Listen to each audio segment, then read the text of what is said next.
విజయవాడ నడిబొడ్డున మహానుభావుడు Bharat Ratna doctor BR Ambedkar గారి సామాజిక న్యాయ మహాశిల్పం మీద గుండాలు, రౌడీలు, నీచులు, నికృష్టులు సుత్తులు, ఇనుప సామాన్లు, ఇనుప ఆయుధాలు తీసుకొని లైట్లన్నీ ఆర్పేసి దాడి చేయడానికి మనకి పోయి దాడే చేశారు. ఈ మొత్తం తతంగం మీద, ఈ మొత్తం దారుణం మీద ఒకవైపు తీవ్రస్థాయిలో విమర్శలు వినిపిస్తూ ఉంటే, మరొక వైపు స్పందించాల్సినటువంటి ముఖ్యమంత్రి గారు, కనీసం స్పందించాల్సినటువంటి ఉప ముఖ్యమంత్రి గారు మౌనాన్ని ఆశ్రయిస్తూ ఉన్నారు. సరే, బై డిఫాల్ట్గా వాళ్ళ మీడియా కాదు, వాళ్ళ కరపత్రాలు, వాళ్ళ సొంత టీవీ ఛానళ్ళు, మరికొందరేమో చాలా నీచంగా, చాలా దిగజారి ఎదురుదాడి చేస్తూ ఉన్నారు. ఆ మహానుభావుడి దగ్గర జగన్మోహన్ రెడ్డి గారి అక్షరాలు నచ్చక కోపం వచ్చిపోయి కొట్టేశారు అని చెప్పి అక్కడ మహానుభావుని నిలబెట్టింది ఎవరు? అక్కడ విజ్ఞాన కేంద్రం చేసింది ఎవరు? విజయవాడ నడిగొడ్డున అంబేద్కర్ గారి ఆత్మగౌరవాన్ని, అంబేద్కర్ గారి మహానుభావుడు ఆయన విజ్ఞానాన్ని నిలువెత్తు విగ్రహ రూపంలో అక్కడ మొత్తం అంతా గనక నిక్షిప్తం చేసింది ఎవరు? విజయవాడకు ఒక ల్యాండ్ మార్క్ చేసింది ఎవరు? జగన్మోహన్ రెడ్డి గారేగా. సో వీళ్ళేదో ఒక వితండ వాదన చేసి, ఒక పనికి మాలిన వాదన చేస్తే నమ్మడానికి ఇక్కడ ఏమైనా గనక బానిసలు, లేకపోతే మైండ్ లేని ఉన్మాదులు లాంటి వాళ్ళు ఎవరు ఉండరుగా. అట్లాంటి వాళ్ళు ఉండేవాళ్ళు ఎవరు నమ్ముతారేమో.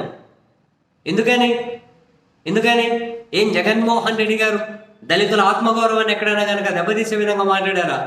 దళితులుగా ఎవరు పుట్టాలనుకుంటారన్నారా ఆయన ఏమైనా? మీరు దళితులరా, మీరు ఎస్సీలరా, మీకెందుకురా రాజకీయం అని చెప్పి ఏమన్నా అన్నారా?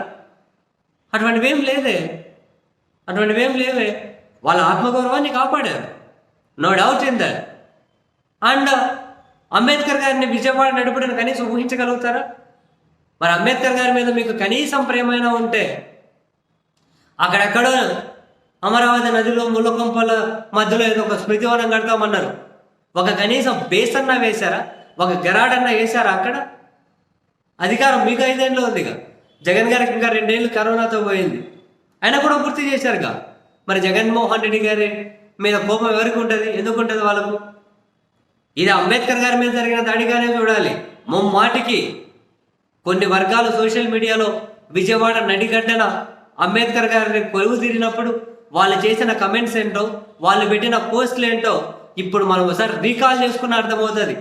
అక్కడ అంబేద్కర్ గారు ఉండడం కొందరికి ఎంతగా రగిలిపోతూ ఉందో. అంబేద్కర్ గారిని అక్కడి నుంచి తీసివేసి దాన్ని మరో రకంగా ఉపయోగించుకునే విధంగా ఎన్ని కుట్రలకు, కుతంత్రాలకు తెరలేపుతారు మన ఊహ కూడా అందదు. ఇప్పుడు అక్కడికి వెళ్ళి సుత్తులు తీసుకొని వెళ్ళి ఏదో జగన్ పేరు తీసేసాం, సామాజిక మహాశిల్పి అని అక్షరాలుగా తీసేశారుగా. ఇవన్నీ కనుక అన్ని తీసి కొట్టేసి ఇంకొంచెం అవకాశం దొరికితే అక్కడ మరికొన్ని ధ్వంసం చేసి తద్వారా తీవ్రమైన శాంతి భద్రతల సమస్య రగిల్చి ఏదో ఒక రూపంలో అక్కడి నుంచి అంబేద్కర్ గారిని తీసివేసే ప్రయత్నాలు ఏమైనా చెయ్యరు అని చెప్పి మనం ఎందుకు అనుకుంటాం? అంబేద్కర్ గారి జోలికి పోతే, మరీ ముఖ్యంగా విజయవాడ నడిగడ్డలో ఉన్న అంబేద్కర్ గారి జోలికి పోతే పరిస్థితులు వీళ్ళు ఊహించినంత ఏదోలే అని చెప్పి అనుకుంటూ ఉండొచ్చు. అంబేద్కర్ గారు ఈ దేశపు ఆస్తి.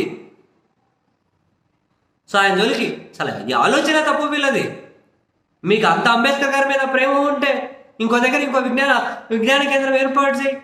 మరో రూపంలో మీరు గొప్పగా చెప్పుకుంటున్న అమరావతిలో ఎక్కడ దగ్గర అంబేద్కర్ గారి కోసం మరింతగా ఇంకేమైనా కనుక పెద్ద పెద్ద లైబ్రరీలు పెట్టండి, అంబేద్కర్ గారి పేరు మీద పెట్టండి, స్వాగతిస్తాం. ఈ మొత్తం ఎపిసోడ్లో పవన్ కళ్యాణ్ గారు మిమ్మల్ని ఖచ్చితంగా ఆంధ్రప్రదేశ్ సమాజం గుర్తుపెట్టుకుంటుంది.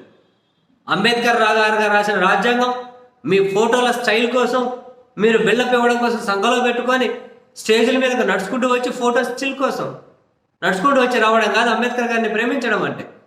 ఫోటోలు స్టిల్ ఇవ్వడం కాదు అంబేద్కర్ గారిని గౌరవించడం అంటే. అంబేద్కర్ గారి మీద అంత దారుణంగా లైట్లు ఆర్పేసి అక్కడికి పోతే దాని మీద మీ స్పందన ఏంటి? అంబేద్కర్ గారిని ప్రేమించే వాళ్ళు అయితే ఉప ముఖ్యమంత్రి హోదాలో ఉన్నారు కాబట్టి వెళ్ళి అక్కడికి వెళ్ళి పరిశీలించరండి. మీరు మంత్రిగా ఉప ముఖ్యమంత్రిగా బాధ్యతలు తీసుకున్న తర్వాత కనీసం దాన్ని అక్కడ ఆ ప్రదేశాన్ని సందర్శించారా? మీరు విజయవాడ నడిగడ్డలో ఉంది కదా, సందర్శించారా? అంత ఉత్తుత్తి ప్రేమ, అంత ఉత్తుత్తి ప్రేమ. ఇక్కడ దాడి జరిగితే స్పందిస్తున్నారా? మీ అభిప్రాయం ఏంటో చెప్పండి సార్, మీ అభిప్రాయం ఏంటో చెప్పండి. మీరు కనుక 10 స్టెప్స్ దిగజారే వాళ్ళలాగా చెప్పండి. ఆడ జగన్ గారి పేరు ఉండకూడదని అది ఏర్పాటు చేసింది ఎవరు? ముఖ్యమంత్రి హోదాలో ఎవరు ఏర్పాటు చేశారు? ఏ సర్కార్ దాన్ని ఏర్పాటు చేసింది? జనాల కళ్ళకి ఏమైనా గద్దలు కడతారా? జనాల కళ్ళకు ఉద్దాన కిడ్నీ ఆసుపత్రి దగ్గర కదా మొత్తం జగన్మోహన్ రెడ్డి గారి శిలాఫలకాన్ని తీసేసి ఈ రోజు రేపు మీ పేర్లు వేసుకున్నంత మాత్రాన అది మీరే కట్టినట్లు అయిపోతుంది. అక్కడ ఉన్న జనానికి తెలియదా? చూసే జనానికి సోషల్ మీడియా యుగం. సంఘలో రాజ్యాంగాన్ని పెట్టుకొని ఫోటోలు దిగా ఆ విజయవాడ నడిగపోటులో ఉన్నటువంటి అంబేద్కర్ గారి దగ్గరికి వెళ్ళి కనీసం ఒకసారి పరిశీలించి రాలేదు వీళ్ళు. ముఖ్యమంత్రి గారు కానీ ఉప ముఖ్యమంత్రి గారు కానీ ఒక మంత్రి కూడా పోయినట్టు నాకైతే నేను ఇప్పుడు చూడలేదు కూడా. అంత చులకనేందుకు అంబేద్కర్ గారు అంటే? అంత మంచి ప్రదేశం మీరు వెళ్తే ఏమవుతుంది? మీరు వెళ్తే ఏమవుతుంది? మీకు నచ్చట్లేదా అక్కడ అంబేద్కర్ గారు ఉండడం? మీకు నచ్చట్లేదా అక్కడ పెద్ద పెద్ద లైబ్రరీలు, ఆయన జీవన స్మృతులు అక్కడ నిలవై ఉండడం మీకు ఇష్టం లేదా సార్? ఇటువంటివి చాలానే. అధికారంలో లేనప్పుడు విపరీతమైన ఆవేశాన్ని ప్రదర్శించిన ఏ అంశం మీద కూడా పవన్ కళ్యాణ్ గారు బాధ్యతాయుతంగా లేరు అనే నిజాన్ని ప్రతి దగ్గర మీకు గుర్తు చేస్తూనే ఉంటాం. అధికారం ఏం శాశ్వతం కాదు. అధికారం పోయిన తర్వాత మళ్ళీ అప్పుడు ఊగుడు స్టార్ట్ అయితే ఇవన్నింటినీ గుర్తుపెట్టుకొని పదే మీరు సమాధానం చెప్పాల్సి ఉంటుంది. అంత ఈజీ కాదు. ఎప్పుడైనా కనుక నిజాయితీగా కమిటెడ్గా ఉండడమే కావాలి. ప్రతిసారి ఏదో ఒకటి జనాలను మోసం చేసుకుంటూ వెళ్ళిపోదాంలే అంతా కనుక ప్రతిదీ మన రాజకీయ అవసరాల కోసం, ఫోటో స్టిల్స్ కోసం, చివరికి ఎమోషన్ కూడా ఈ విధంగా వాడుకుందాం అనుకుంటే అది కుదరదు సార్. నడిగడ్డన అంబేద్కర్ గారి స్మృతివనాన్ని వెళ్ళి ఒకసారి పరిశీలించి రాలేదు. అక్కడికి వెళ్ళి సామాజిక న్యాయ కేంద్రం దగ్గరికి వెళ్ళి లైబ్రరీ చూసి అవి చూసి ఒకసారి వెళ్ళి చూసి కూడా రాలేదు. మళ్ళీ సార్ ఏమో పెద్ద మాటలు మాట్లాడతారు. ఇవన్నీ కూడా మర్చిపోతారా ఎవరైనా? ప్రతిదీ కనుక మర్చిపోతారా అండి? శాంతి భద్రతలు నాకైనా శాంతి భద్రత సమస్య నాకు వదిలేయండి అన్నాడు ఇంతకుముందు ఆయన. ఇప్పుడు ఏం చేస్తున్నారు? నడి రోడ్డు మీద హత్యలు, దౌర్జన్యాలు, 5 నెలల పసికందు మీద అత్యాచారం జరిగితే స్పందించారా పవన్ కళ్యాణ్ గారు? 5వ తరగతి చదివే పాపని గ్యాంగ్ రేప్ చేసి చంపేసి ఎక్కడో పడేస్తే మృతదేహం ఏమైంది ఇప్పటికి ఏమైనా కనుక్కున్నారా? ఇప్పుడు మాట మాట్లాడారా? ఇలాంటివి మాట్లాడుకుంటూ పోతే ఎన్ని? అధికారం ఉన్నప్పుడే ఎంత బాధ్యతాయుతంగా ఉన్నాము అన్నది సమాజం గమనిస్తుంది. తాత్కాలికంగా మన సినిమా డైలాగులు పైచేయి సాధించినట్టు కనిపించవచ్చు, కానీ లాంగ్ రన్లో నిజాయితీగా మన చేతులే, మన నిబద్ధతే, మన కమిట్మెంటే మన ఇంటిగ్రిటీని చూపించేది కూడా. ఎంత దారుణంగా కాకపోతే అంబేద్కర్ గారి మీద, స్మృతివనం మీద దాడి చేసి దాన్ని మళ్ళీ మరో రకంగా క్రోడీకరించుకొని సమర్థించుకుంటారా?